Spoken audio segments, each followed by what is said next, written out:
যোৱা শুকুৰবাৰে জাৰ্মানীৰ এখন ব্যস্ত খ্ৰীষ্টমাছ বজাৰত এখন গাড়ীয়ে মানুহ মহতিয়াই নিয়ে। ঘটনাটোত 200 গৰাকী মানুহ আঘাতপ্ৰাপ্ত হয়, 5 গৰাকী নিহত হয়। নিহতৰ ভিতৰত এটা 9 বছৰীয়া শিশু আৰু 4 গৰাকী মহিলা আছিল। কোনে কিয় কেনেকৈ সংঘটিত কৰিলে এই ঘটনাটোৰ প্ৰতিক্ৰিয়া কি জাৰ্মানীত, সকলো জনোৱাৰ প্ৰয়াস কৰিম আজিৰ দেশ দুনিয়াত।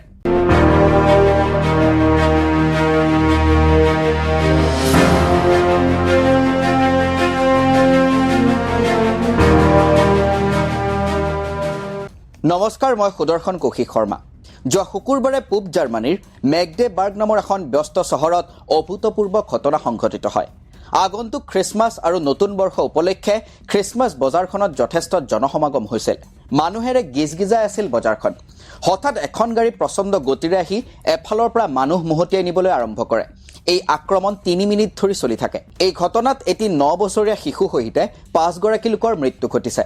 নিহতৰ ভিতৰত 4 গৰাকী মহিলা আছিল। ঘটনাটোত আঘাতপ্ৰাপ্ত হয় 200 গৰাকী লোক। আক্ৰমণকাৰীজন আছিল ছৌদি আৰবৰ পৰা 2006 চনত জাৰ্মানীলৈ আহি চাইকেট্ৰিষ্ট হিচাপে কৰ্মৰত তালেব আল আব্দুল মহছেন নামৰ লোক। 50 বছৰীয়া লোকজনৰ বিৰুদ্ধে এতিয়া হত্যা আৰু হত্যাৰ চেষ্টা চলোৱাৰ বাবে তদন্ত চলিব। ঘটনাটোৰ সন্দৰ্ভত এতিয়ালৈকে সকলো ৰাজনৈতিক দলে প্ৰতিক্ৰিয়া প্ৰকাশ কৰিছে। জাৰ্মানীৰ চেঞ্চেলৰ ওলাফ স্কলজে ঘটনাটোৰ সন্দৰ্ভত কয়, এয়া ভয়ংকৰ আৰু উন্মাদ। ঘটনাটোৰ পাছত হাজাৰ হাজাৰ জাৰ্মান নাগৰিক হাতত মোম লৈ ঘটনাটোত ভুক্তভোগীক সহমৰ্মিতা প্ৰকাশ কৰি ওলাই আহে। খ্ৰীষ্টমাছৰ পূৰ্বেই বন্ধ হৈ পৰে মেগডেবাৰ্গৰ খ্ৰীষ্টমাছ বজাৰ। ইফালে জাৰ্মানীত সৃষ্টি হৈছে প্ৰব্ৰজন বিৰোধী আন্দোলন।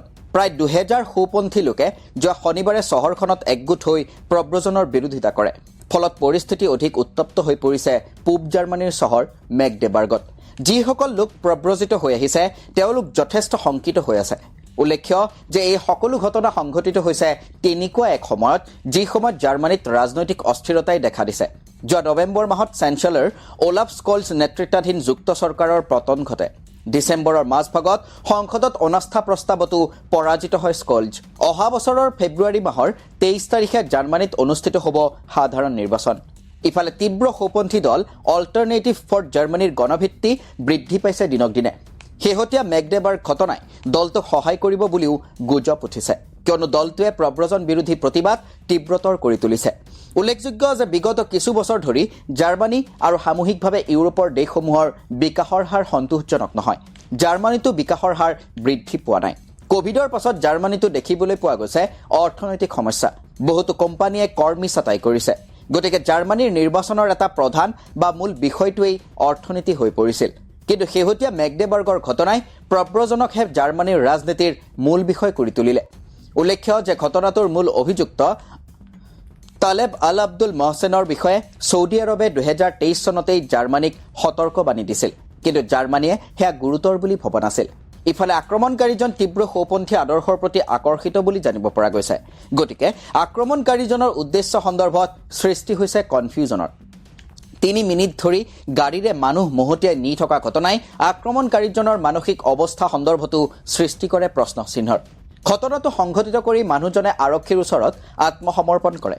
পৰৱৰ্তী সময়ত পুংখানুপুংখ তদন্তৰ অন্ততহে এই ঘটনা সংঘটিত কৰাৰ আচল উদ্দেশ্য পোহৰলৈ আহিব। অপৰাধীজনৰ শাস্তি কি হয় সেয়া হ'ব লক্ষণীয়।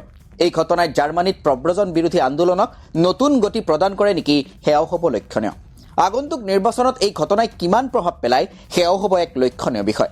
আটাইতকৈ চিন্তাৰ বিষয় এই মুহূৰ্তত এয়া যে বৰ্তমান অহিংস আন্দোলনত স্তীমিত হৈ থকা এই প্ৰব্ৰজন বিৰোধী আন্দোলন কোনো এক বিশেষ ধৰ্মৰ মানুহৰ বিৰুদ্ধে হিংসাত্মক হৈ উঠিব পাৰে নেকি, অথবা জাৰ্মানীত হিংসাত্মক পৰিস্থিতিৰ সৃষ্টি হ'ব পাৰে নেকি।